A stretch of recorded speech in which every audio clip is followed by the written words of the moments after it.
कर्ज माफी की मांग को लेकर शुरू हुआ किसानों का आंदोलन और उग्र हो गया है। मध्य प्रदेश के मंदसौर में 6 किसानों की मौत के बाद हालात ऐसा लग रहे हैं कि हाथ से निकल रहे हैं। राज्य सरकार इसे विपक्ष की साजिश बता रही है, तो दूसरी तरफ विपक्ष इस आंदोलन को एक मौके की तरह देख रहा है। उधर महाराष्ट्र में 4 किसानों की आत्महत्या की खबरों के बाद महाराष्ट्र की देवेंद्र फडणवीस सरकार पर भी दबाव बढ़ गया है।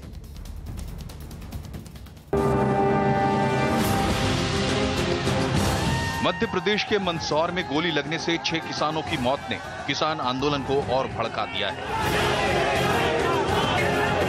गुस्साए किसानों ने पिपलिया मंडी में फाइबर फैक्ट्री को आग के हवाले कर दिया। किसानों को समझाने बुझाने पहुंचे मंदसौर कलेक्टर के साथ भी धक्का मुक्की की गई। राज्य सरकार की ओर से 1 करोड़ के मुआवजे का ऐलान भी किसानों के गुस्से को शांत करने में नाकाम रहा है। मैं कहना चाहती हूँ सरकार से कि वो 1 करोड़ रुपए देना चाहता है, मैं 2 करोड़ रुपए उसको दूं, उसका बेटा मार दे। और पीछे सामने से वार किया और पुलिस वालों ने गोली मारी, मेरा बेटा इस देश के लिए शहीद हुआ। मोदी सरकार के खिलाफ मुद्दे की तलाश कर रहे विपक्ष को किसान आंदोलन में बड़ा मौका दिख रहा है। कांग्रेस ने आज मध्य प्रदेश बंद किया। कांग्रेस के कार्यकर्ताओं ने मुख्यमंत्री शिवराज सिंह चौहान का पुतला फूंका। बड़ी दुख की बात है कि ये लाशों पर बोली लगा रहे हैं।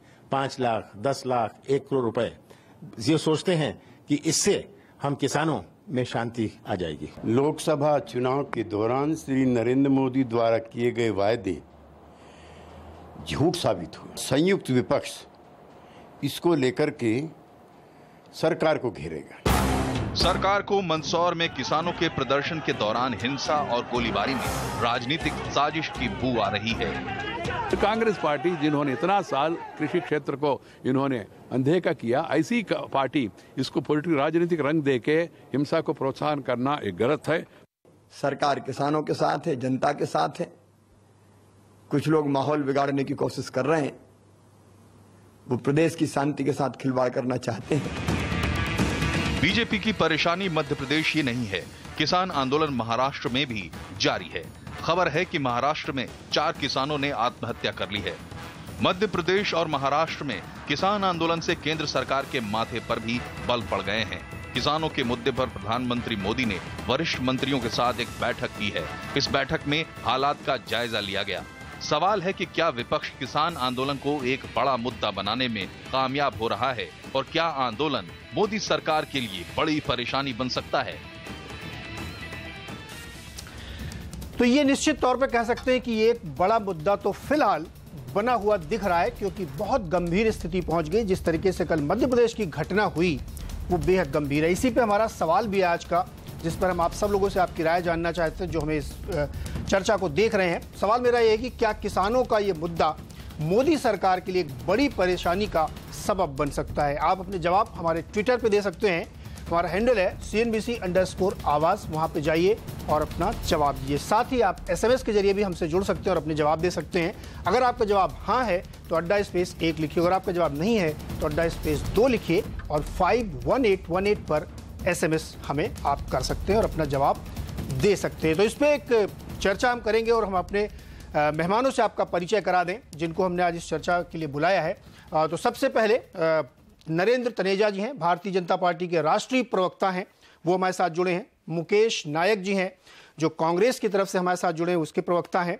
और एक बेहद खास योगेंद्र यादव जी हैं, स्वराज इंडिया के अध्यक्ष हैं और किसानों के मामलों में बहुत गहरी इन्होंने पकड़ रखी और बहुत गहराई से इस मामले को समझते हैं वो।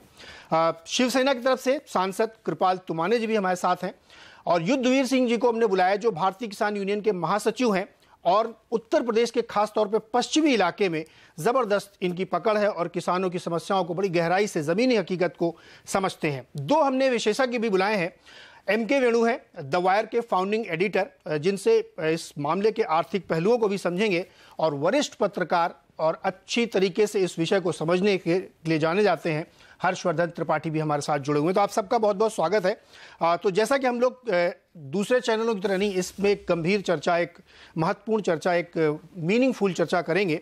तो उसके लिए हम चाहते हैं कि 1-1.5 मिनट हम सबको शुरुआत में देंगे जो अपनी अपनी आप बात रखें, उसके बाद इस डिबेट को हम ओपन करेंगे। तो सबसे पहले शुरुआत, चूंकि आज मामला सब भारतीय जनता पार्टी और सरकार की तरफ जा रहा है, तो नरेंद्र तनेजा जी से शुरुआत करेंगे। तनेजा जी, बहुत ब्लंट सा सवाल मैं पूछ रहा हूं कि मध्य प्रदेश सरकार को ऐसा क्या हो गया कि गोली चलवानी पड़ी? देखिए, आपको भारतीय जनता पार्टी तो किसानों को समर्पित पार्टी है। सरकार भी वहां पे, आप मध्य प्रदेश में देखिए पिछले 10 साल 20 साल के अंदर कितना विकास हुआ है। आप मुझे समय दें तो मैं इतना सारे आपको फिगर दे सकता हूं। सिंचाई के मसले में देख लीजिए या और को लीजिए। और आपको पता है किसानों के साथ 4 तारीख को बैठक हुई है, सारी उनकी मांगे स्वीकार कर ली गई, सारी मांगे स्वीकार कर ली गई, चाहे वो तुर को लेके थी, चाहे वो मूंग की दाल को लेके थी, चाहे वो प्याज को लेकर के थी, चाहे वो MSP को, सारी मांगे स्वीकार हो गई, है ना। और उसके बाद अब हम क्या देख रहे हैं? हम ये देख रहे हैं जो बस का वीडियो चल रहा है सारे टेलीविजन पे है, ऐसे लग रहा है कि वो विदेशी राक्षस आकर के हमारे देश के ऊपर हमला कर रहे हैं। जिस तरह के सीन है, किसान ऐसा करेंगे? भारत के किसान ऐसा नहीं कर सकते। दूसरा आप ये देखें, कांग्रेस के एक विधायक हैं जीतू पटवारी। अब पटवारी साहब जिस तरीके से बहस कर रहे हो, पुलिस उनको कह रही है आपने तो हमको क्या वायदा किया था, सारे टेलीविजन चैनल पर चल रहा है, वो पुलिस के साथ वो बहस कर रहे हैं और उन्होंने वहां जाके गुंडागर्दी करी है, सब उसको देख रहा है। और दूसरा सबसे बड़ी बात कि सिंघवी साहब, मनु सिंघवी, उन्होंने भी प्रेस कॉन्फ्रेंस करी, चेहरे पर मुस्कान थी और कविताएं पढ़ रहे थे। हम बात कर रहे हैं किसानों की दर्द की, वो कविताएं पढ़, साफ जाहिर है, स्पष्ट है, इंक्वायरी भी ऑर्डर हो चुकी है, लेकिन ये स्पष्ट है कि ये जो है किसान की आड़ में कुछ कांग्रेसी गुंडे, कुछ कांग्रेसी गुर्गे, वहां पे उनको लग रहा है कि ये करके अपना कद, जो उनका केंद्र में नेतृत्व है जिसका जमीन से कोई नाता नहीं है, वहां अपना कद बढ़ा लेंगे। दूसरी बात, समाजवादी पार्टी जो गुंडों की पार्टी है, उनके साथ ये कुछ सीख करके गए हैं और साफ लग रहा है कि वहां कर रहे हैं। मैं सिर्फ यही कहना चाहता हूं कि सरकार जो है, किसान जो मध्य प्रदेश का किसान है वो पीस लविंग किसान है, उसकी काफी संपन्नता आई है, उसकी जो भी समस्या है मुख्यमंत्री सीधी बातचीत दोबारा आएंगे आपके उसके बाद जो दृश्य निकल के आ रहे हैं, ऐसे लगता है कि ये कुछ लोगों का मोटिवेटेड एजेंडा है और मोटिवेटेड एजेंडा को लेकर के वो काम कर रहे हैं जो उनकी असली पहचान है। बिल्कुल, दोबारा आपके पास आएंगे। शुरुआत में आपने अपनी बात रख दी, बस मेरा इसमें छोटी सी एक टिप्पणी ये थी कि अगर कांग्रेसी लोग कर रहे थे तो सरकार आपकी थी, पकड़ लेना चाहिए था तुरंत। योगेंद्र जी आपके पास आते हैं। चूंकि मामला बहुत ज्यादा गंभीर हो चुका है, आक्रोश में बदल गया और कल की घटना के बाद और ज्यादा उग्र वहां पे आंदोलन प्रदर्शन हो रहे हैं, और ये सिर्फ मध्य प्रदेश में नहीं, महाराष्ट्र में तो कई दिनों से चल रहा है। यहाँ पे जिस तरीके से फल सब्जी और इन सब की क्राइसिस भी हुई है, तो अब ये सिर्फ एक मध्य प्रदेश नहीं, मध्य प्रदेश तो आज इसलिए हाईलाइटेड है कि वहाँ पे बहुत जघन्य घटना हो गई, लेकिन दूसरे प्रदेशों में भी ये चल रही है। इस पर आपका ओपनिंग कमेंट क्या है? ये सिचुएशन इतनी गंभीर कैसे हो गई अचानक?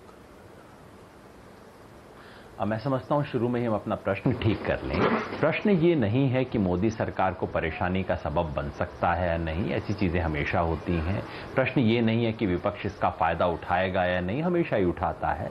असली प्रश्न ये है कि क्या ये घटनाएं, ये दुर्घटनाएं, ये त्रासदी, क्या इस किसानी का जो इस देश में खेती किसानी का जो बुनियादी संकट है, क्या उसकी तरफ इस देश का ध्यान आकृष्ट करेगी?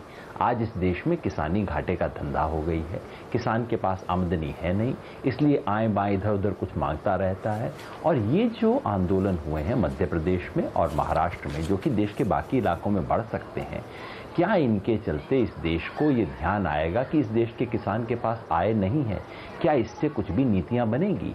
क्या इससे भारतीय जनता पार्टी को याद आएगा कि 3 साल पहले उसने इस देश के किसान को लिखकर वायदा किया था मध्य प्रदेश में, महाराष्ट्र में, बाकी पूरे देश भर के राष्ट्रीय मैनिफेस्टो में, कि वो किसान को लागत पर 50% अधिक उसकी कीमत देंगे, जिसे उसने सुप्रीम कोर्ट में जाके साफ मुकर गई फिर पार्टी। क्या उस पर ध्यान दिया जाएगा?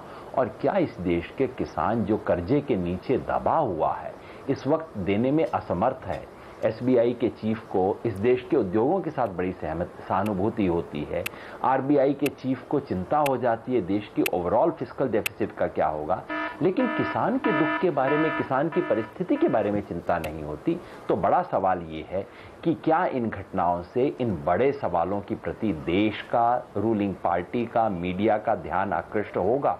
क्या किसान को कुछ मिलेगा? यानी कि सरकार क्या इससे कोई सबक लेगी? योगेंद्र जी, हमने सवाल इसलिए रखा है वो ट्विटर पे अपना, कि इस फौरी तौर पे जिस तरीके से पूरा विपक्ष लामबंद हो रहा है, मैंने आपको शुरुआती जो हमने एक स्टोरी चलाई उसमें भी दिखाया कि जिसमें केसी त्यागी जी खुद कह रहे हैं कि हम सब विपक्ष मिल के सरकार को घेरेंगे। तो ये सवाल उस संदर्भ में है। कांग्रेस के मुकेश नायक जी के पास चलूंगा मैं। विपक्ष हमेशा ही फायदा उठाता है सरकार को, बिल्कुल वही मैं इसलिए कह रहा हूँ योगेश जी, इससे पहले भी कई प्रयास कर चुके हैं विपक्ष के लोग, तो हो सकता है ये एक बड़ा मुद्दा उनके बने के लिए। मुकेश नायक जी, आपके ऊपर तो सीधे आरोप लग रहा है कि ये सब कांग्रेस वहां करवा रही है, किसान नहीं कर रहे हैं, क्या कहेंगे आप? देखिए मैं मध्य प्रदेश का रहने वाला हूं, मध्य प्रदेश से विधायक हूं, अनेकों बार विधायक रहा हूं। मैं ये कह रहा हूं, अभी बीजेपी के प्रवक्ता महोदय ने ये कहा कि किसानों की सभी मांगे मंजूर कर ली बीजेपी की मध्य प्रदेश की सरकार ने। असली बात यह है कि 4-5 जो प्रमुख मांगे थी उनमें से 3 मांगे प्रमुख थी। एक तो स्वामीनाथन आयोग की सिफारिशें लागू करो, एक मांग थी।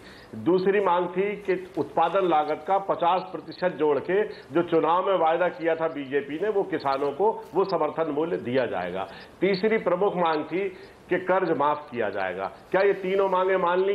बीजेपी के मुख्यमंत्री ने मध्य प्रदेश में अपनी विचारधारा के किसान संगठन को बुलाया, उनके साथ मीटिंग की और कह दिया कि हमने किसानों की सब मांगे मान ली, अब अगर कोई आंदोलन करेगा या कोई विपक्ष या किसान आक्रोशित होगा तो सख्ती से उससे निपटा जाएगा। और दूसरे दिन 5 किसानों को गोलियों से भूंज दिया गया। सुबह जब 2 किसानों की मृत्यु का समाचार मिला तो मध्य प्रदेश के गृह मंत्री जी ने यह बयान दिया कि ये गोलियां असामाजिक तत्वों के द्वारा चलाई गई, उन्होंने मारी है, पुलिस ने कोई गोली चालन नहीं किया। शाम होते होते इनके इस बयान की हवा निकल गई और मध्य प्रदेश में बीजेपी के प्रदेश अध्यक्ष ने यह कहा कि ये गोलियां प्रशासन के द्वारा चलाई गई क्योंकि ऐसी स्थिति बन गई थी, आक्रोश ऐसा हो गया था कि इसके अलावा प्रशासन के पास कोई विकल्प बचा नहीं था। मुझे ये कहना है कि देखिए, ये स्वस्फूर्त आक्रोश था किसानों का, कोई राजनीतिक दल इसके पीछे नहीं था। अगर कोई राजनीतिक दल इसके पीछे होता तो ये आंदोलन इतना बड़ा रूप ही नहीं ले पाता। जहां तक कांग्रेस की भूमिका का प्रश्न है, हम अपोजिशन पार्टी के लोग हैं, हमारे लिए कोई डेमोक्रेटिक स्पेस है कि नहीं? अगर इस विपत्ति के समय, इस किसानों के आक्रोश के समय, ऐसी भयावह घटना के समय अगर एक पूरा राजनीतिक दल अगर किसानों के साथ नहीं खड़ा होगा तो कल के रोज हम पर यह आरोप लगेगा कि हमने किसानों का साथ नहीं दिया। बिल्कुल सही है। स्वाभाविक हमारी भूमिका है कि अपोजिशन पार्टी का होने के नाते मध्य प्रदेश बिल्कुल सही। फेस सेविंग मुकेश जी, एक राउंड पूरा हो जाने दीजिए, आप अपनी बात रख चुके हैं। समाजवादी पार्टी के लोगों को गुंडा कह रहे हैं। मुकेश जी, आप अपनी बात रख चुके हैं। मैं एक बार व्यू ले लूं, उसके बाद फिर डिबेट ओपन करते हैं। युद्धवीर सिंह जी, चूंकि पश्चिमी उत्तर प्रदेश में आप किसानों के नेता हैं, खासतौर पे वहां से देखते हैं, और जिस तरीके से अब ये बातें निकल के आ रही हैं कि इस सरकार ने खासतौर पे ये जो कहा रहा है कि पिछले 3 साल में किसानों के लिए कुछ नहीं किया गया, इसलिए ये आक्रोश इतना जबरदस्त हुआ और उसका कल्बिनेशन ये हो रहा है कि कर्ज माफ कर दीजिए, सब समस्याएं खत्म हो जाएंगी, किसान बिल्कुल संपन्न हो जाएंगे। क्या यही सिचुएशन है युद्धवीर सिंह जी? देखिए, बेसिक बात यह है कि ये बिल्कुल ठीक है, 3 साल में किसान के लिए कुछ नहीं हुआ। किसान के जो हालात थे वो बदतर हुए हैं। किसान जो है इन हालात में ही नहीं है कि वो सरवाइव कर सके।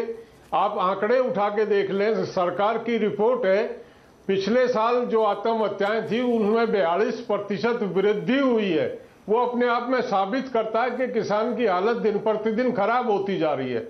और ये जो मध्य प्रदेश में हुआ, ये इतना निंदनीय है। अगर मुख्यमंत्री को थोड़ी सी भी लिहाज है तो उनको सत्ता छोड़ देनी चाहिए। वो निहत्थे किसान, उनको कोई पॉलिटिकल बता रहा है, कोई उनको बदमाश बता रहा है, कोई उनको गुंडा बता रहा, जो अपने मांगों को लेके आंदोलनरत थे उन पे सीधी गोलियां चलाना। आंदोलन आज देश में कोई नई चीज नहीं है।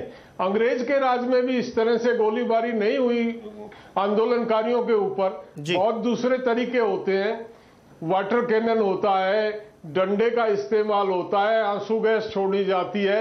आप कश्मीर में तो संयम बरत रहे हैं। कश्मीर में जो आतंकवादी, जो प्रोफेशनल लोग आर्मी पे पत्थर फेंकते हैं, आर्मी के लोगों को थप्पड़ मारते हैं, उनको संयम, उन पे आप संयम बरतते हैं और ये नसीहत देते हैं कि उन पे हाथ नहीं उठाना। और किसानों पे आप गोलियां चलवाते हैं, किसानों पे सीधी गोली मारी गई है। इनसे पूछे तनेजा जी से, उन 5 लोगों में कोई कांग्रेस का पदाधिकारी मरा? युद्धवीर सिंह जी बिल्कुल से कह दिया कांग्रेस के लोग थे। अरे वो किसानों के बच्चे, किसानों के बेटे मरे हैं। बिल्कुल संयम बरतना चाहिए। युद्धवीर सिंह जी, आपके पास आते हैं, दोबारा आते हैं, थोड़ी सी आपने अपनी बात रखी, दोबारा आते हैं मामले में। शिवसेना के सांसद ये मामला मध्य प्रदेश, कृपाल तुमाने जी भी हमारे साथ जुड़े हुए हैं। कृपाल जी, महाराष्ट्र में अचानक से पिछले 1 हफ्ते 10 दिन में सिचुएशन बहुत ख़राब हो गई है और वहाँ सड़कों पर जिस तरीके से सब्जियाँ फेंकी जा रही हैं, दूध फेंका जा रहा है, डिमांड की जा रही है कि कम से कम 50 रुपये लीटर दूध का भाव किया जाए, मंडियों में नहीं आ रही है। आप सहयोगी दल हैं, पार्टी है आपकी और सरकार में भी आप हैं। ये सिचुएशन अचानक क्रिएट हुई है या आपको लग रहा है कि पहले से चल रही थी और सरकार उस पर ध्यान नहीं दे रही? देवेंद्र फडणवीस से शिकायत क्या है आपकी?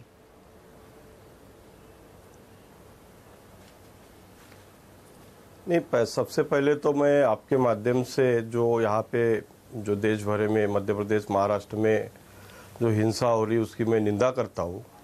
जो हमारे किसानों पे जो गोलीबारी हुई है बहुत गलत बात है। जो हमारे अन्नदाता है, आज अन्नदाता की जान जाना, ये मुझे तो समझ में नहीं आता है कि हमारी सरकार, भला ही हम सरकार में है, लेकिन सरकार से महाराष्ट्र में पिछले कई महीनों से हमारे नेता माननीय उद्धव साहब ठाकरे जी भी डिमांड कर रहे हैं कि जो किसानों की जो हालात है, आप देखोगे कि जो मिनिमम सपोर्ट प्राइस है, पिछले साल की इतनी बुरी हालत थी कि जो मिनिमम सपोर्ट प्राइस है, हमारे यहाँ तुअर की खरीदी मिनिमम सपोर्ट प्राइस भी नहीं कर सकते। हमारे यहाँ का जो सोयाबीन उत्पादित हुआ उसको भी खरीद नहीं सके आप सरकार। उसके बाद में जो हमारे यहाँ चावल हुआ उसको भी खरीद नहीं सके। अगर किसानों को सरकार ने अपना दिया हुआ जो मिनिमम सपोर्ट प्राइस, जो मूल्य निर्धारित किया गया है, उसमें सरकार नहीं खरीद पा रही। तुअर तो अभी तक, आज के तारीख तक तुअर हमारे किसानों की बाहर पड़ी हुई है। रोज बारिश हो रही है, बारिश में किसानों की तुअर खराब हो रही है। ऐसे समय किसानों ने हक के लिए लड़ना कोई गलत बात नहीं है जी। और जो किसान जो आंदोलन किया है, ये किसी पार्टी का आंदोलन नहीं है, ये किसानों ने खुद होके स्वयं स्फूर्ति से आगे आए और ये आंदोलन किया। अब उसके बाद में किसान कोई पार्टी का नहीं होता, किसान सब पार्टी में रहते हैं जी। वो कांग्रेस के होते, बीजेपी के होते, शिवसेना के होते, राष्ट्रवादी के होते, सब पार्टी के होते हैं। किसान किसान होता है।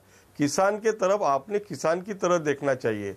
हमारे सरकार में आज के तारीख में 14 उद्योगपतियों को 6 लाख करोड़ रुपए पूरा कर लूं पर दो लोग हमारे पास आ रहे हैं जिनसे मैं उनको हमारी सरकार माफ करना चाहती है, लेकिन देश के उद्योगपतियों को केवल 76,000 करोड़ चाहिए। इस पे दोबारा आएंगे। मैं इस पे दोबारा आऊंगा। एक बहुत गंभीर प्रश्न है कि केवल कर्ज माफी से अगर किसानों की सारी समस्याएं हल होती तो 1990 से लेकर अब तक 10 बार माफ हो चुका है, समस्याएं हल नहीं हुई है। तो कर्ज माफी पे आगे विस्तार से चर्चा करेंगे। हमारे साथ 2 और विशेषज्ञ जुड़े हुए हैं। कर्ज माफी से समस्या एमके वेणु और हर्षवर्धन निकल सकता है। वेणु जी, सबसे पहले आपके पास आएंगे। बार बार ये बात कही जा रही है, निश्चित तौर पर जो कल हुआ उसको कोई जस्टिफाई नहीं कर सकता, बहुत ही गलत हुआ है।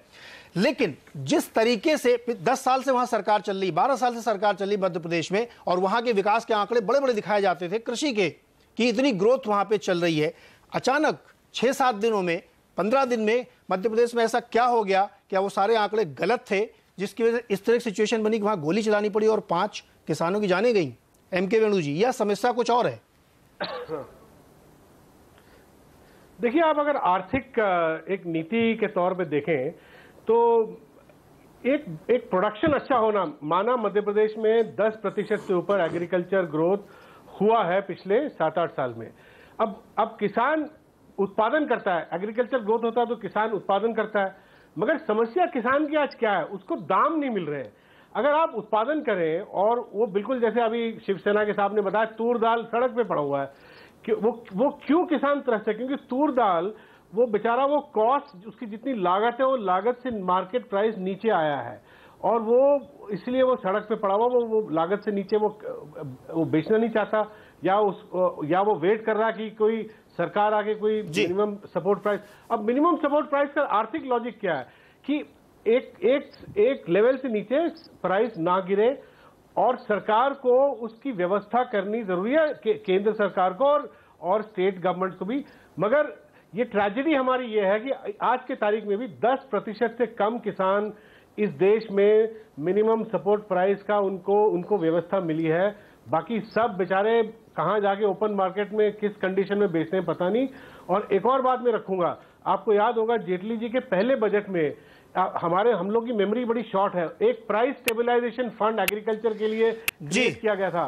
उस प्राइस स्टेबलाइजेशन फंड का मकसद क्या था? उस प्राइस स्टेबलाइजेशन फंड का मकसद ये था कि किसान को एक दाम मिले और उससे नीचे बिल्कुल दाम बिल्कुल ना सर, ये आप मैं पूछना चाहता हूँ कि मैं उस प्राइस स्टेबलाइजेशन फंड को हुआ क्या है? उस फंड का क्या हुआ और एक मैकेनिज्म क्यों नहीं है कि अगर प्रोडक्शन ज्यादा हो तो किसान को कीमत मिले? हर्षवर्धन, आपके पास आऊंगा। तस्वीर आपने देख ली, तमाम लोगों के व्यू भी सुन लिए, आप क्या समझते हैं ये सिचुएशन क्या है और ऐसी क्यों हो गई? देखिए नीरज जी, मुझे जो लगता है कि सबसे पहले तो जो वेणु ने जहां खत्म किया वहां से मैं शुरू करता हूं कि प्राइस स्टेबलाइजेशन फंड 500 करोड़ रुपए का था और इस सरकार ने, मतलब जब मैं इस सरकार कह रहा हूं तो मध्य प्रदेश नहीं, दिल्ली में बैठी केंद्र की सरकार ने 10,000 करोड़ की अरहर दाल खरीदी। तो ये एक फैक्ट हुआ। दूसरा फैक्ट ये हुआ कि मध्य प्रदेश की सरकार जो खेती के तौर पर अगर कहें तो शायद देश की अकेली सरकार है जिसने सेशन बुला दिया किसानों के मुद्दे पर, जिसने लगातार पिछले धीरे धीरे 1 दशक होने जा रहा है 10% से ऊपर और पिछले 5 सालों में 15% से ऊपर की ग्रोथ हासिल की। और चूंकि मैं कुछ इलाकों में खासकर के ये इंदौर, धार, ये जो इलाका है जहां सबसे ज्यादा भी अशांति फैली हुई है, वहां सबसे ज्यादा आधुनिक खेती करने वाले किसान बढ़े हैं जिनको सरकार ने बढ़ावा दिया हुआ। ये हुई पहली बात। दूसरी लेकिन जो बात है जिस पर कोई भी बात करने से डरता है और यहां तक कि हम आर्थिक पत्रकार भी इस पे डरने लगते हैं, क्योंकि हमें तुरंत एक बात ध्यान में आती है कि क्या किसान की कर्ज माफी पे चर्चा करनी चाहिए क्या? जिस तेजी में 5 किसानों की मौत पर 1-1 करोड़ का मुआवजा दिया गया, वो दिखाता है कि किसान का मरना कितना महत्वपूर्ण हो जाता है इस देश में। लेकिन जब किसान जी रहा है तो उसकी फसल की उपज की सही कीमत कैसे तय हो, उसका मैकेनिज्म इस देश में नहीं तय हो पाया है। कोशिश जरूर हो रही है लेकिन तय नहीं हो पा रहा है। दूसरी जो बड़ी चीज है कि जब हम इस तरह की बात करते हैं कि विपक्ष उसका फायदा ले रहा है, तो विपक्ष के फायदा लेने के साथ दूसरी जो जुड़ी चीज होती है कि आप जब ऐसे आंदोलनों में किसान संगठनों से बात करते हैं तो 3 संगठन वहां आंदोलन कर रहे थे, उसमें से सिर्फ भारतीय किसान संघ यानी जो राष्ट्रीय स्वयंसेवक संघ का संगठन है, जी बिल्कुल, उनके प्रतिनिधियों से सरकार ने बात की और वहीं से आंदोलन ये खराब हुआ। बिल्कुल बिल्कुल। अब दो लोगों के पास टारगेटेड मैं जाऊंगा। सबसे पहले मैं योगेन जी के पास ले जाऊंगा क्योंकि उनके पास थोड़ा वक्त कम, उनको जल्दी जाना है। योगेन जी, ये जो सिनेरियो अभी पेंट हुआ कि एक स्ट्रक्चरल प्रॉब्लम है कि हम कृषि को वो डायनेमिक्स नहीं दे पाए कि प्रोड्यूस और प्राइस दोनों में एक मिसमैच ना हो। दूसरा, एक सपोर्ट सिस्टम, क्योंकि हर जगह ये एक बहुत कॉमन फिनोमेना है कृषि में कि अगर लहसुन 200 रुपए किलो बिका तो अगली बार सिर्फ लहसुन ही बोएंगे किसान जो 5 रुपए किलो बिकेगा। इसको रोकने का कोई तरीका नहीं है हमारे पास, इसलिए सिचुएशन बनती है। तो सरकार की जिम्मेदारी के साथ साथ दूसरी भी जिम्मेदारियां बनती हैं इंस्टीट्यूशनल वे में। क्या कहेंगे इस पे आप? मैं समझता हूं कि इस देश की कृषि नीति की बेसिक समस्याएं ही यही हैं। फोकस प्रोडक्शन पे रहता है। प्रोडक्शन के लिहाज से देखें तो मध्य प्रदेश बहुत बढ़िया है, लेकिन प्रोड्यूसर पे नहीं रहता, जो उत्पादक है, किसान है, उस पे नहीं रहता है। जब चर्चा होती है लोन की और इस सब पे, लोन वेवर की, तो ध्यान राज्य की फिस्कल हेल्थ पे रहता है, किसान की फिस्कल हेल्थ पे नहीं रहता। त्रिपाठी जी ने बहुत सही बात कही। आज तक इस देश में किसान को अपनी फसल का वाजिब दाम कैसे मिले, इसकी कोई व्यवस्था नहीं है। बीजेपी ने भी 2014 में कर दी घोषणा, आप इसे दिखा रहे हैं, बहुत अच्छा कर रहे हैं। उन्होंने अपने मैनिफेस्टो में वायदा किया था, स्पष्ट लिख के वायदा किया था कि लागत पर जमा 50% कम से कम मुनाफा देके किसान को उसका दाम मिलेगा। 3 साल हो गए हैं, कोई व्यवस्था नहीं है। प्रधानमंत्री बोल देते हैं कि किसान की आय 50 गुना 2 गुना करेंगे हम 5 साल के अंदर, फिर बाद में कहते हैं 7 साल में करेंगे जी। उसके लिए जो हर साल 10-12% बढ़नी चाहिए, उसकी बजाय ये मुश्किल से 2-3% बढ़ रही है। इन सब पे कोई मैकेनिज्म बनाने की किसी को चिंता नहीं है। आज जरूर अपोजिशन पार्टी इसके बारे में बोलेंगी और बोलना चाहिए, अपोजिशन पार्टी का धर्म है, उनका अधिकार है, उन्हें बोलना चाहिए। लेकिन इस संकट के मौके पे यदि हम इस गंभीर चर्चा में इस पे बात करें कि किसान की न्यूनतम आय की गारंटी कैसे की जा सकती है, जब तक ये नहीं होगा इस तरह की दुखद घटनाएं बार बार होती रहेंगी। बिल्कुल बिल्कुल, बहुत ही पॉइंटेड, यही मैं जानना भी चाह रहा था। तनेजा जी, आपके पास आ रहे हैं, सब लोगों को आपने सुना, पर्याप्त समय आपको दूंगा, जवाब दीजिए। देखिए, योगेंद्र यादव जी ने कहा, मुझे लगता है कि हमारी पार्टी को तो पसंद ये करते नहीं है। इनको हम रूरल इकोनॉमी के लिए क्या क्या काम कर रहे हैं, कितना क्योंकि रूरल इकोनॉमी को जब बिल्कुल फंडामेंटली चेंज नहीं करेंगे, रीस्ट्रक्चर नहीं करेंगे, जो बातें योगेंद्र यादव जी कह रहे हैं वो संभव नहीं है। हम उसी को करने का प्रयास कर रहे हैं और उसी पे हम लोग तेजी से काम कर रहे हैं। तो उसी के लिए चाहे वो डिजिटल हो, चाहे सड़क हो, चाहे ना। रूरल इकोनॉमी हो, चाहे किसान का एम्पावरमेंट है। नहीं योगेंद्र जी सुन लीजिए, मैंने बोला नहीं, जब आप बोल रहे थे मैं चुपचाप सुन रहा था, है ना, सुन लीजिए। उसके बाद अच्छा, दूसरा हम जो काम कर रहे हैं, मैं आपको कहूंगा थोड़ा तकलीफ देके हम वो भी देखें जो हम काम कर रहे हैं, उसको कभी ध्यान दे करके नफरत कर लीजिए हम लोगों से, लेकिन उसको पढ़ लीजिए तो थोड़ा ठीक रहेगा। तुहर की दाल की बात हुई, मध्य प्रदेश सरकार ने 30 जून तक की डेट कर दी, 5050 उसका जो है एमएसपी कर रखा है। आपने प्राइस स्टेबलाइजेशन की फंड की बात करी, 1000 करोड़ का प्राइस स्टेबलाइज मध्य प्रदेश में अनाउंस हो चुका है, उस पर काम शुरू हो चुका है। किस मौसम में कौन सी फसल, ऐसा ना हो कि सब लोग तुहर की दाली बोने लगे, ऐसा ना हो, उसके लिए पूरा प्रोसेस जो है उसका जो है क्रियान्वयन का काम शुरू हो चुका है। इसी कांग्रेस सरकार, यूपीए सरकार ने मध्य प्रदेश को एग्रीकल्चर में अच्छी परफॉर्मेंस के लिए अवार्ड दे चुका है। 20% वहां पे एवरेज पिछले 4 साल की परफॉर्मेंस रही है, जो वर्ल्ड में हाईएस्ट है। मैं प्रोडक्शन की बात कर रहा हूं यहां पे। अच्छा, एग्रीकल्चर प्रोडक्शन, इरिगेशन की फैसिलिटीज में कितनी बढ़ोतरी हुई, पूरी दुनिया में उसकी चर्चा हो रही है। मेरा सिर्फ ये कहना है, और दूसरा मैं एक बात नीरज जी आपसे कहना चाहता हूं, आप उस विजुअल को देखिए जहां बच्चे और औरतें बस में चिल्ला रही हैं और ऐसा लग रहा है जैसे किन्हीं दानवों ने, वो किसान नहीं हो सकते। मैं ये कहने की कोशिश कर रहा हूं, मध्य प्रदेश, भारत का किसान वो काम नहीं कर सकता जिस तरह के आप वो देखिए, आप दहल जाएंगे उसको देख करके। और दूसरी, आपने भी ये बात का जिक्र किया था नीरज जी कि अगर पुलिस ने क्यों नहीं पकड़ा, आप उस वीडियो को देखो, अगर आपने नहीं है तो मैं आपको अभी अभी भेज देता हूं, जिसमें जीतू पटवारी बिल्कुल भीड़ को भड़का रहे हैं और पुलिस उनसे कह रही है आपने हमसे वायदा किया था, आपने वायदा खिलाफी करी है। और ये बिल्कुल वीडियो जो चल रहा है तमाम टेलीविजन चैनल पे, आज तक ने सुबह, आज शाम को भी 6 बजे उसको दिखाया है, आप उसको देखिए, नहीं तो मैं आपको भेजता हूं। अच्छा, मैंने देखा है, मेरा फाइनल पॉइंट ये देखिए, जहां तक मध्य प्रदेश में कृषि में जो नहीं, उसको दिखाइए दर्शकों को, और मुझे ये बताइए कि जिस तरह का बस पे हम लोग, भारत का किसान ऐसा हमला नहीं कर सकता। भारत का किसान वो मैं तनेजा जी, मैं इसलिए कह रहा था, वो कांग्रेस के गुंडे हैं। बिल्कुल, मैं ये कह रहा हूं, जिनका नाम आप ले रहे हैं, जीतू पटवारी, सुन लीजिए, जिनका आप नाम ले रहे हैं, जीतू पटवारी कांग्रेस के एमएलए हैं, वो कांग्रेस के गुंडे हैं। आपने उनको गिरफ्तार किया क्या? कांग्रेस करा रही है, आपने गिरफ्तार किया नहीं है, ये जो गुंडागर्दी हुई है वो किसान कर रही है। आपने गिरफ्तार किया उनको? काम करेगा वो, देखिए, वो मैं मजिस्ट्रेट नहीं हूं और आप भी नहीं है। मध्य प्रदेश सरकार उनको गिरफ्तार कर सकती है अगर वो गुंडागर्दी कर रहे हैं। तो मेरा पॉइंट सिर्फ ये है कि देखिए तनेजा जी, मेरा सवाल सुन लीजिए, आपके मैनिफेस्टो के वायदे का क्या हुआ? बिल्कुल पॉइंटेड सवाल ये है कि देखिए, सरकार आपकी है, अगर आपको लग रहा है, वीडियो दिख रहा है जो मैनिफेस्टो, तो कम से कम उनको पकड़ के ले जाएं, उनके ऊपर कार्रवाई करें, फिर बाद में वो चलता रहेगा, साबित होता रहेगा। लेकिन योगेंद्र यादव जी कह रहे हैं कि नहीं, बहुत सारे जो पॉइंट्स रखे हैं, देखिए जी नहीं जी तनेजा जी कंप्लीट करिए। मेरा सिर्फ ये कहना है, योगेंद्र यादव जी कृषि को बहुत अच्छी तरह समझते हैं। वो मुझे बताइए कि जो हम रूरल इकोनॉमी ट्रांसफॉर्मेशन कर रहे हैं, क्या ये योगेंद्र यादव जी कहते हैं कि हम कुछ नहीं कर रहे? क्या हम रूरल इकोनॉमी ट्रांसफॉर्म नहीं कर रहे? क्या हम इंफ्रास्ट्रक्चर नहीं ले जा रहे? क्या हम सड़कें नहीं बना रहे? क्या हम डिजिटाइजेशन नहीं लेके जा रहे? ये कहे अगर नहीं हो रहा तो ये भारत में नहीं रहते हैं, इनको पता नहीं भारत में क्या हो रहा है, और अगर रहे तो उसको एक्नॉलेज करिए। ये सब करने से क्विक रिप्लाई, क्योंकि और लोगों से पूछना है, क्विक रिप्लाई अगर ये मानते हैं। योगेंद्र जी, दूसरा, हमने जो 50% की बात करी, वो रुके तो बोलूं ना। बिल्कुल योगेंद्र जी, संक्षेप में मैं इसी देश में रहता हूं, मैं आपको विश्वास दिलाना चाहता हूं।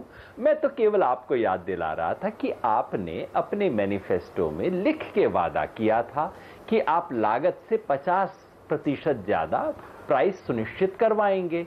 मैंने पूछा उसका क्या हुआ? आप दाएं बाएं आएं बाएं इतनी बातें कहते रहे और इसका उत्तर देने का प्रयास भी आपने नहीं किया। आप मुझे मध्य प्रदेश के प्रोडक्शन के फिगर बताइए। अच्छा बताया, लेकिन प्रोड्यूसर के साथ क्या हुआ? मध्य प्रदेश के किसान की आमदनी कितनी बढ़ी ये बताइए ना।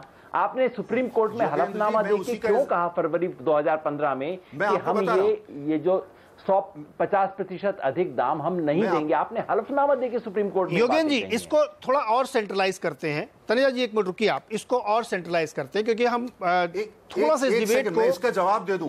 तनेजा जी दोबारा आऊंगा ना, क्वेश्चन में एक बार रख लूं ना। को कह रहे हैं, देखिए इंस्टेंट कॉफी का जमाना है, एक सेकंड में इंस्टेंट कॉफी का जमाना है, उसमें अब वो लंबे लंबे वादे नहीं है, हमें तुरंत, आपने आज कहा है तो मुझे कल सुबह चाहिए। मुकेश जी, 2 सेंट्रल इश्यूज हैं, कर्ज माफी और राजनीति साफ दिख रही है कि कर्ज माफी का मुद्दा है। मेरा सवाल बहुत स्पष्ट है कि क्या कर्ज माफी से किसानों की सारी समस्याएं खत्म हो जाएंगी? आपकी सरकार ने 60,000 करोड़ रुपए चिदंबरम जी ने किए थे, उसके बाद से किसानों की हालत फिर क्यों हुई, बताइए। देखिए, कर्ज माफी एक मुद्दा है, इसमें बहुत सारे मुद्दे हैं किसानों के आक्रोश होने के। डीमोनेटाइजेशन के बाद किसान जब अपना अनाज लेकर गया मंडियों में तो उनको देने के लिए पैसे नहीं थे। सहकारी बैंकों से मध्य प्रदेश में जो प्रिक्योरमेंट हुआ और प्रिक्योरमेंट के बाद सहकारी बैंकों के पास किसानों को भुगतान करने के लिए 4 महीने तक पैसा ही नहीं था। किसान बैंकों में भटकते रहे और जो बाकी किसान व्यापारियों के पास गए उन्होंने किसानों का जो अनाज है वो औने पौने दामों में खरीद लिया और उसका पेमेंट भी, उनके पास भी पैसे नहीं थे देने के लिए, उनका पेमेंट भी 4-4 महीने बाद हुआ। एक कारण ये था। दूसरा कारण आक्रोश का ये है कि किसानों ने जो टेम्परेरी कनेक्शन लिए मोटर के, विद्युत पंप के, उसकी 4,500 करोड़ जो सब्सिडी किसानों के खाते में जानी चाहिए थी वो मध्य प्रदेश की सरकार ने बिजली कंपनी के खाते में डाल दी। अब बताइए, जो हितग्राही को सब्सिडी जाना चाहिए वो हितग्राही के खाते में जाना चाहिए। नहीं मुकेश जी, देखिए बात को डाइवर्ट मत करिए। मैं आपको बता दूं, ये जो आप तर्क दे रहे हैं ना कि डिमोनेटाइजेशन के कारण सारे किसान गरीब हो गए, आंसर कर रहा हूं। नहीं, सुन लीजिए आप पहले। सारी इकोनॉमी कैश पे नहीं चलती है और उस समय बहुत सारे प्रोविजंस किए गए थे जहां किसानों की मदद की गई थी, और अगर ये वजह होती तो 6 महीने बाद उसका इंपैक्ट नहीं दिखाई देता। प्लीज इसको उस तरफ डाइवर्ट मत करिए। मैं कोर इश्यू पर रहना चाहता हूं, इसलिए मैं आप लोगों से सबसे निवेदन है मेरा, आक्रोश खरीद की जो 2 कोर इश्यूज हैं उस पे रहिए। किसानों की स्ट्रक्चरल प्रॉब्लम है, एग्रीड, उसी पे हम बात करने की कोशिश करें। योगेंद्र जी वही पॉइंट रख रहे हैं। और दूसरा जिसको लेकर के देशव्यापी आंदोलन चल रहा है, कर्ज माफी का। युद्धवीर सिंह जी, आपके पास आता हूं मैं। कर्ज माफ हो जाए तो सारी समस्या खत्म? देखिए, कर्ज माफी कोई समाधान नहीं है। कर्ज माफी कोई समाधान नहीं है समस्या का। मुख्य जो समाधान है, किसान को उसकी लागत पे लाभकारी मूल्य मिले। होता क्या है कि निरंतर किसान को उसकी फसलों का उचित दाम ना मिलने की वजह से, सरकार की गलत नीतियों की वजह से दिन प्रतिदिन किसान दबता जा रहा है। वो इन हालात में ही नहीं है जब उसकी खेती घाटे का सौदा है, उसको मुनाफा है ही नहीं, कर्ज लौटाएगा कहां से? कर्ज माफी की मांग तो वो मजबूरी में करता है, वो बेसिक मांग उसकी नहीं है। ऐसा नहीं है कि वो कर्ज लेके और थोड़े दिन के बाद माफ करवाने की मांग करे। बेसिक डिमांड तो उसकी ये है कि उसको लागत पे लाभकारी मूल्य मिले। और जैसा योगेंद्र जी बार बार कह रहे हैं, ये सरकार वायदा करके आई थी कि हम अगर सत्ता में आए तो लागत पे लाभकारी मूल्य देंगे, 50% मुनाफा जोड़ के देंगे। बिल्कुल आप सही कह रहे हैं। यही तो इशू में रख रहा हूं बार बार कि स्ट्रक्चरल प्रॉब्लम होती नहीं देश में। दुमाने जी को शामिल करते हैं। आंदोलन ही नहीं होता जब तक किसान को लागत पे लाभकारी मूल्य नहीं मिलेगा। कृपाल तुमाने जी, एक छोटा सा जवाब आपसे चाहूंगा ब्रेक में जाने से पहले। सरकार में आप भागीदार है महाराष्ट्र में, और मुझे ये ध्यान है कि जब यूपी के चुनाव हो रहे थे उस समय शिवसेना प्रमुख ने ये कहा था कि यूपी में तो आप अभी चुनाव की वजह से प्रॉमिस कर रहे हैं, महाराष्ट्र में आपकी सरकार है, यहां क्यों नहीं कर्ज माफी? केंद्र सरकार ऐलान करवाती है, मोदी जी करवाते हैं। पॉइंट मेरा ये है कि आप सरकार में शामिल हैं और अभी ये सवाल कहा जा रहा है कि केवल कर्ज माफी से समस्या हल नहीं होगी। आप बता सकते हैं कि आपने सरकार में रहते हुए क्या उपाय किए जिससे कि किसानों की हालत सुधरे? आपका इनपुट क्या था, क्या सजेशंस थे आपके? ऐसा है कि कर्ज माफी से किसान सुखी हो जाएगा, ऐसी हालत नहीं है। जैसे हमारा कोई एक आधा पेशेंट अस्पताल में जाता है और उसको सलाइन लगा के उसको जैसा एक ट्रीटमेंट की जाती है जिससे उसको थोड़ा आराम मिलता है और बाद में वो छुट्टी लेके घर जाके अपने हालात में सुधार करने की जो कोशिश करता है, तो ये कर्ज माफी करने से उनको एक सहारा मिलेगा। कर्ज माफी के कारण उन लोगों पे आज जो कर्ज हो चुका है, जो आत्महत्याएं बढ़ रही है, महाराष्ट्र में काफ़ी बढ़ रही है, उससे उनको निजात मिलेगी। लेकिन एक बात यहाँ पे जो चर्चा में आ रही है, मैं खुद पार्लियामेंट में ये मुद्दा 3 बार उठा चुका हूँ अभी इसी बजट सेशन में कि इनको कर्ज माफी होना चाहिए। लेकिन इसमें अगर हमने स्वामीनाथन कमेटी की सिफारिश से लागू आज अगर हम नहीं करते हैं, लेकिन मेरा सुझाव इसमें ऐसा है कि अगर किसानों की हालत सही में सुधारने की इच्छा सरकार की हो या किसी किसान संगठन की हो, सरकार ने इस मामले में एक धोरण निश्चित करना चाहिए कि जो मिनिमम सपोर्ट प्राइस हम जो मूल्य आधारित हम करते हैं, ये केंद्र सरकार में ना करते हुए ये राज्य में होना चाहिए। क्योंकि मैं आपको उदाहरण देना चाहता हूँ अपने तरफ कि से अगर हम हरियाणा में चले जाए या मध्य प्रदेश में चले जाए, वहाँ खेती में सुनिए ना, बोनस हमारे महाराष्ट्र में नहीं मिलता है। तो आप दे बोनस सकते की हैं ना, क्या बात है, हमारे यहाँ के सवाल किसानों ने जो उत्पादन किया सरकार में आप दीजिए, आज उनको पैसा, तो हम सरकार है हमारी, हम उसके लिए प्रयास भी कर रहे हैं। लेकिन आज की जो हालात है उसको देखते हुए ये हम लोग सतत, देखो सरकार में हम है, लेकिन सरकार में रहने के बाद हर मुद्दे पे हम सरकार के साथ रहेंगे ऐसा इसका मतलब नहीं होता है। सरकार में भी रहते हुए हम किसानों के लिए लड़ रहे हैं। हमारे सारे बिल्कुल यही तो मैं कह रहा हूं कि जो सरकार में रहते हुए आप अपनी मजबूरी देख रहे हैं, वो मजबूरी आपके दूसरे पार्टनर की भी हो सकती है, वो मजबूरी दूसरे पार्टनर की। देखिए तुमाने जी, जो सरकार में होते हैं उनको चाहिए शब्द से परहेज करना चाहिए, ऐसा होना चाहिए वैसा होना चाहिए, उनको करना चाहिए। और आपकी जिम्मेदारी बनती है कि महाराष्ट्र में आप सरकार में भागीदार हैं, आप करें और आप बताएं कि मैंने ये 3 काम देवेंद्र फडणवीस को बोले, उन्होंने नहीं किए। किसानों के लिए इस मामले में किया भी है, लेकिन सभी हम मांग रहे हैं, हम बोल रहे हैं, हम सरकार के साथ हमारी उस मामले में निरंतर चर्चाएं चल रही है। लेकिन सरकार, मुख्यमंत्री साहब भी सोच रहे हैं, उन्होंने अभी जो मांग, जो अभी 36,000 करोड़ की जो छोटे किसानों के लिए माफ करने की घोषणा किया, लेकिन उससे हमारे किसानों का समाधान हो नहीं सकता। सारे के सारे किसानों का कर्जा माफ करना आज बहुत जरूरी है, जिससे उनको निजात मिलेंगी। चलिए इसमें चर्चा को आगे बढ़ाएंगे। एक बहुत छोटा सा एक ब्रेक ले लेते हैं, कमर्शियल ब्रेक का वक्त है यहाँ पे। तुम्हारे जी एक ब्रेक ले लेते हैं, उसके बाद लौट के आके फिर चर्चा करते हैं। ब्रेक के बाद हम एक और सवाल खड़ा करने वाले हैं आप सब लोगों के सामने कि क्या अमीर किसानों पर टैक्स लगाया जाए और उससे जो पैसा आए उससे गरीब छोटे किसानों की मदद की जाए। क्यों नहीं ऐसा हो सकता? क्योंकि बहुत बड़े बड़े काश्तकार हैं जो खरीदते हैं। इसका रेफरेंस पॉइंट मैं आपको दे रहा हूं। सोचिएगा कि ट्रैक्टर की बिक्री 20% महीने दर महीने बढ़ रही है। वो ट्रैक्टर कौन खरीद रहे हैं, सोचने वाली बात है। ब्रेक के बाद चर्चा करेंगे।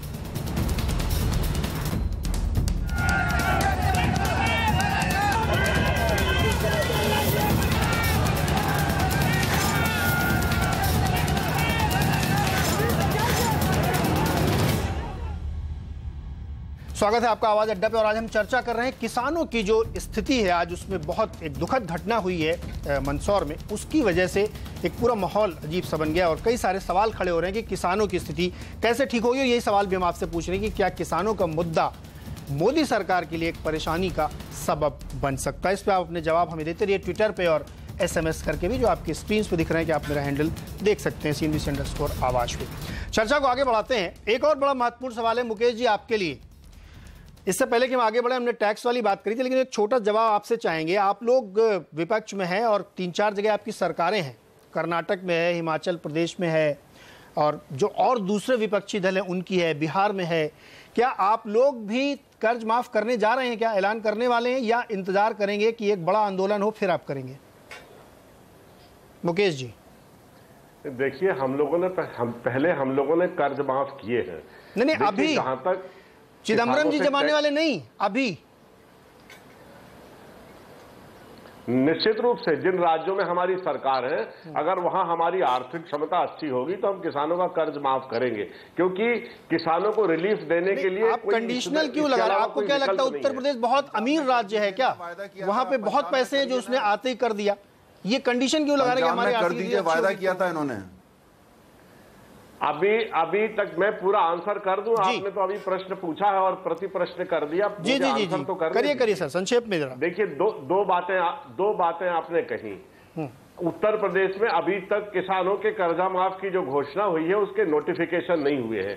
कर्जा माफ टेक्निकली तभी होता है जब राज्य सरकारें कर्ज की राशि बैंकों को उपलब्ध करा दे, उसके बाद कर्जा माफ होता है। ये लोक धन है, एक के पास से आके दूसरे के पास जाता है। दूसरी चीज, आपने अभी ट्रैक्टर की बात कही और नहीं, मैं जो सवाल पूछ रहा हूं पहले वो जवाब दीजिए ना। आपकी सरकारें करेंगी माफ? बिल्कुल निश्चित रूप से हमारी सरकारें कर्ज माफ करेंगी और इस पर गंभीर चिंतन चल रहा है। पंजाब सरकार जो अभी ताजा बनी है आपकी, क्योंकि 90,000 करोड़ रुपए वहां का किसानों का कर्ज है, माफ कर देंगे आप? ऐलान करिए यहीं से।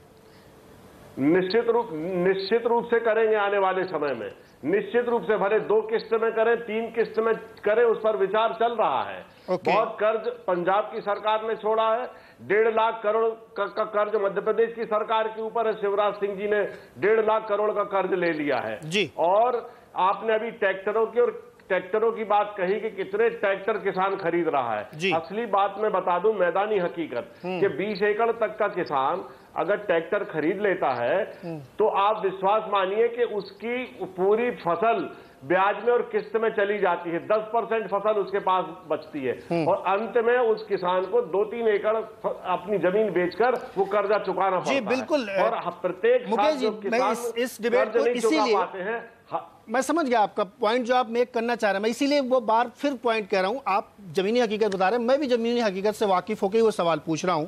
मैं वेणु जी के पास जाना चाहूंगा, इस सवाल को मैं एक्सपेंड कर रहा हूं।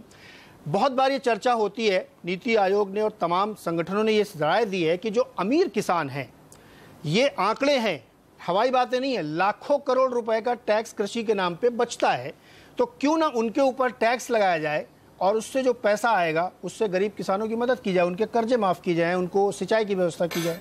क्या ये आइडिया चल सकता है?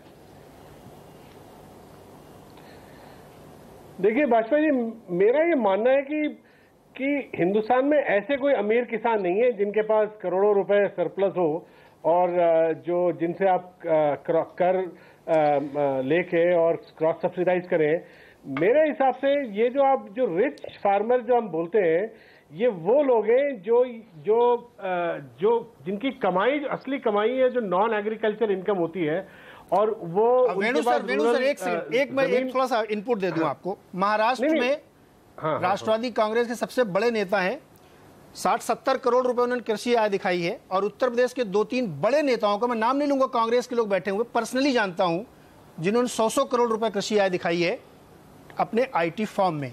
तो बहुत लोग हैं और ये आरटीआई की जानकारी है, आप देखिए उसमें लाखों करोड़ है, तो पैसा तो बहुत है कृषि वाला। मैं जी, अरे वाजपेयी जी, मैं समझा रहा हूं आपको, वो क्यों दिखा रहे हैं जी। वो उनकी इनकम कहीं और से होती है, उसको वो कृषि की तरफ से लॉन्डर करके उसको टैक्स, जीरो टैक्स से करके वो दिखाते हैं आपको। उन्हें ये एक तरीका होता है कि आप अपनी जो इनकम है उसको आप कृषि का इनकम दिखा के आप टैक्स बचाने की कोशिश कर रहे हो।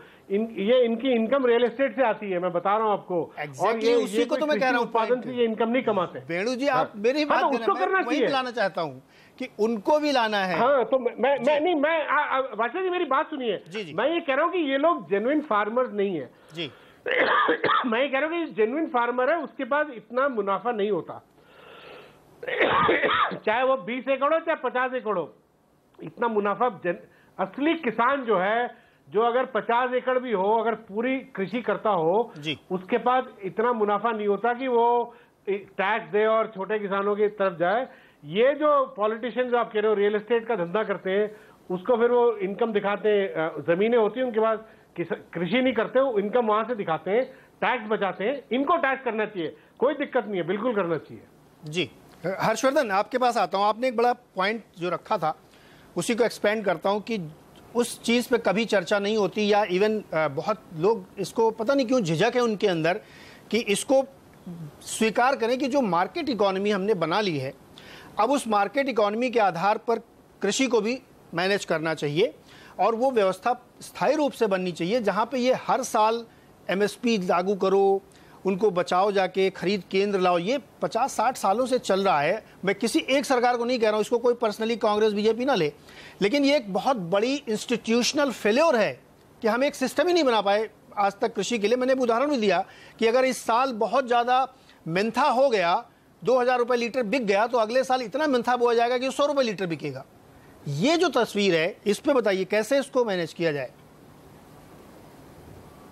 देखिए नीरज जी, सबसे बड़ा सवाल दरअसल यही है, और मुझे लगता है कि अगर इसका जवाब हम खोजें, और बड़ा आसान सा जवाब है, लेकिन चूंकि सरकारों के और ढेर सारे लोगों के हित इससे जुड़े हुए हैं और जब अभी आप और वेणु चर्चा कर रहे थे कि अमीर किसानों पे टैक्स लगना चाहिए कि नहीं, मुझे लगता है कि इस देश के मिडिल क्लास ने जब टैक्स नेट में आना शुरू किया तो इस देश की एक असल समृद्धि वाला मिडिल क्लास सामने आने लगा। वरना इस देश में जो भी अमीर लोग थे वो अलग अलग तरीकों से, और जो बहुत नॉन प्रोडक्टिव मीन्स थे उसमें वो अपनी रकम कहीं गाड़ के रखते थे, कहीं खेत पड़ा हुआ है, कहीं गड्डी पड़ी हुई है, कहीं सिक्के पड़े हुए हैं। उससे इस देश की इकोनॉमी एक कहें कि जो स्ट्रक्चर्ड इकोनॉमी थी उस दौर में आई। खेती से चूंकि ढेर सारी सब्सिडी जुड़ी हुई थी, ढेर सारे ऐसे लोगों की जिनकी आप लोग अभी चर्चा कर रहे थे कि किसान नहीं है लेकिन खेत है, उनके पास बहुत ज्यादा नेता हैं, व्यापारी हैं, कारोबारी हैं और वो उससे बचाते हैं। मेरा ये मानना है कि अगर एक स्ट्रक्चर्ड तरीके से किसान को नंबर एक उसको टैक्स के दायरे में लाया जाए, लेकिन उसका टैक्स सैलरीड की तरह टैक्स नहीं होगा, वो लागत निकाल के जैसे एक कंसल्टेंट अपना टैक्स दिखाता है कि हमने ये खर्च किए, उसके बाद जो मुनाफा हुआ उस पर टैक्स लगे, पहला सुधार हो सकता है। दूसरी जो बड़ी चीज हो सकती है कि जब हम इस तरह की बात कर रहे हैं कि कैसे अब एमएसपी की जैसे ही हम बात करते हैं तो 50-50 और प्लस कुछ राज्यों में बोनस, वो उन किसानों के लिए है जो नेफेड, एसएफएसी या एफसीआई की लाइन में लंबे लग के और जिनके पास एक क्षमता हो कि 3 दिन मंडी जाके दलालों से भिड़ के और उसके बाद भी वो खड़े रहें, तो ऐसे किसान नहीं मिलते हैं। वो किसान वहीं बेचता है और वो 4,3800-4200 में दे रहे हैं। सरकार को एमएसपी तय करनी पड़ेगी कि कोई भी उसके नीचे खरीद ही नहीं सकता, यानी बाजार थोड़ा सा और नजदीक ले आना पड़ेगा। तीसरी जो चीज होनी चाहिए, जो जब हम बात करते हैं कि इन किसानों को कैसे हम ये बता सकते हैं कि पिछले साल आपने अरहर बो दी, इस साल अरहर मत बोइए, भाव नहीं मिलेगा, उसके लिए जरूरी है कि किसानों का संगठन तैयार हो। नेतागिरी करने वाला संगठन नहीं, संगठन तो बहुत है, नहीं कि सिर्फ हम संगठन तो बहुत है। नहीं, मैं किसान संगठन की बात कर रहा हूं, एफपीओज की बात कर रहा हूं, फार्मर्स प्रोड्यूस ऑर्गेनाइजेशन कंपनीज की बात कर रहा हूं, जहां किसान एक साथ मिल के बैठ के ये तय करते हैं कि हम अगले सीजन में कौन सी उपज बोने वाले हैं, टेक्नोलॉजी हम किनसे लेने वाले हैं। तनेजा जी से राय ले लूं। मुझे आज तक ये भ्रम था कि जो बड़े बड़े किसान संगठन है, बड़े बड़े किसान नेता हैं, वो शायद यही समझाते होंगे अपने भाइयों को कि इस बार क्या प्रोड्यूस कर, लेकिन मुझे आप पता लगा वो राजनीति करते हैं। तनेजा जी, आप कुछ जवाब देना चाह रहे थे। पहले तो मैं यही कह दूं, जो आपने कहा कि राजनीति करते हैं, भूमि अधिग्रहण के मसले में हमने देखा था कि हमारे देश में तमाम ज्यादातर किसान स्मॉल और जो मीडियम साइज के किसान हैं, किसान की जो हमारी उनकी जो होल्डिंग है छोटी है, कोई 5 एकड़, कोई 6 एकड़, कोई 4 एकड़, कोई 10 एकड़। अब इसमें आप देखिए, अब उसी में परिवार उनके बढ़ गए, उनके बच्चे हो गए हैं, बच्चों के बच्चे हो गए हैं। जब तक, और जो हमारी पार्टी हम यही प्रयास कर रहे हैं कि जो गांव की अर्थव्यवस्था है, जो रूरल इकोनॉमी है, उसका हमको पुनः निर्माण करना पड़ेगा। कुछ लोग आते हैं, चैनल्स पे भी दिखते हैं, वो अभी भी मुंशी प्रेमचंद वाला गांव चाहते हैं, मुंशी प्रेमचंद वाली ग्रामीण अर्थव्यवस्था चाहते हैं। उनके नजर में अभी भी वो रोमांटिक व्यू, खुद शहरों में रहते हैं, वातानुकूलित कमरे में रहते हैं, लेकिन वो गांव को म्यूजियम बनाना चाहते हैं। वो नहीं संभव है। हमें गांव की अर्थव्यवस्था का आधुनिकीकरण करना पड़ेगा, उसका जो है पुनः निर्माण करना पड़ेगा, और हम भारतीय जनता पार्टी, हमारी सरकार यही कर रही है। दूसरी बात मैं आपको कहना चाहता हूं, बहुत जरूरी है कि जहां तक किसान पर टैक्स लगाने की, इनकम टैक्स की जो बात हो रही है, मुझे नहीं लगता कि उससे कोई फायदा होगा। और किसान, अभी वो वक्त भी नहीं आया, और हमारी पार्टी इसीलिए इसके खिलाफ है। हम बिल्कुल इस बात का समर्थन नहीं करते कि किसान पर आयकर लगे। उनको पहले इस योग्य बनाया जाए, वो अपने पैर पे खड़े हों, जिसकी होल्डिंग छोटी है उसको कुछ वैकल्प दिया जाए, जैसे अपनी अर्थव्यवस्था को सुधारे। वहां पे जो फूड प्रोसेसिंग इंडस्ट्री है, सोलर पावर बेस्ड इंडस्ट्री है, उसका वो पूरी गांव की अर्थव्यवस्था का पुनः निर्माण, मुंशी प्रेमचंद के गांव की जो लोग हैं उनको ठीक है, वो प्रेमचंद के रोमांटिसिज्म में आप नहीं जाना, वही करने का प्रयास कहा कि किसानों पे टैक्स लगे, तो वो मेरा आशय स्पष्ट तौर पे अमीर किसानों पे है जो करोड़ों रुपए की आमदनी समर्थन नहीं आईटी भी दिखाते। युद्धवीर सिंह जी, क्या ये संभव है? दो सवाल एक साथ पूछ लेता हूं। ये टैक्स वाला जो मैंने मुद्दा रखा कि अमीर किसानों को टैक्स करिए और गरीबों को, गरीब छोटे किसानों को मदद करिए, और दूसरा कि जो आपके जैसे संगठन है वो भी तो एक एजुकेशनल प्रोग्राम चलाएं कि भाई इस बार बहुत गन्ना मत बोना, कीमत गिर गई है, सीमा में बोना। क्या ये सब नहीं करते आप लोग क्या? देखिए, पहले तो ये एक बहुत दफे ये चर्चा चलती है कि किसानों पर टैक्स लगना चाहिए। हम ये कहते हैं किसान की इनकम, हम तो चाहते हैं कि वो दिन आए जब हम टैक्स दें, किसान की इनकम इतनी हो कि वो टैक्स देने लायक बने। आपके आंकड़े, सरकार के आंकड़े ये कहते हैं कि 80% किसान एक हेक्टेयर से नीचे है, और 1 हेक्टेयर में आज जो है वो 40,000 रुपए की आमदनी एक हेक्टेयर में नहीं होती है। किस किसान पे टैक्स लगाने की बात कर रहे हैं? हमने हजारों दफे ये मांग की है कि जो छूट लेते हैं टैक्स में, जो इनकम टैक्स में छूट लेते हैं, उन किसानों की लिस्ट तो जारी करो। दूध का दूध और पानी का पानी हो जाएगा। एक भी किसान ऐसा नहीं है जो जेन्युइन किसान हो और जो एग्रीकल्चर की छूट लेता हो। ये एक बहुत बड़ा षड्यंत्र इस देश में होता है। हम तो कहते हैं पकड़े सरकार, सरकार के पास एजेंसियां हैं, सरकार जांच कराती क्यों नहीं? लेकिन दिक्कत ये है कि जो चोरी कर रहे हैं वही थानेदार हैं इस देश में, वही सारा षड्यंत्र करते हैं। ऐसा सरकार ने आज तक, ये जो दूसरी बात आपने कही, सरकार का दायित्व है कि सरकार ये सुनिश्चित करे देश में किस चीज की कितनी खपत है, कृषि नीति बनाए, उसमें एक बताया जाए किसान को कि इतने फीसदी गन्ना, इतने फीसदी गेहूं, इतने फीसदी दाल और इतने फीसदी जो है ऑयल सीड की आवश्यकता है। सरकार नीति बनाए, सरकार किसान को गाइड करे। सरकार की एक्सटेंशन सर्विस जो है इसी काम के लिए होती है। सरकार ने एक्सटेंशन सर्विसेज को जीरो कर दिया है। कोई किसान को सरकार की तरफ से गाइडेंस नहीं है। अभी तनेजा जी बात कर रहे हैं अमूलचूल परिवर्तन की, इनका आशय मैं समझ रहा हूं। इस देश में आज भी 60% आदमी खेती के माध्यम से रोजी रोटी खाता है और गांव में रह के गुजर बसर करता। अगर जी बिल्कुल युद्धवीर जी, एक जवाब मैं तुम्हारे जी से ले लूं क्योंकि वो बहुत जरूरी है। बिल्कुल आप सही कह रहे हैं, 18% केवल अब जीडीपी में रह गया है कृषि का योगदान। तुम्हारे जी एक छोटा जवाब दीजिएगा, चूंकि देवेंद्र सरकार ने अभी जो खबरें चल रही कि उन्होंने कहा कि 31 अक्टूबर तक वो काफी कर्ज माफ कर देंगे, शायद 30-35 हजार करोड़ का प्रॉमिस भी किया है, लेकिन मामला अभी भी शांत नहीं हो रहा। इसमें क्या दिक्कत क्या है? इतना तो उन्होंने प्रॉमिस किया है।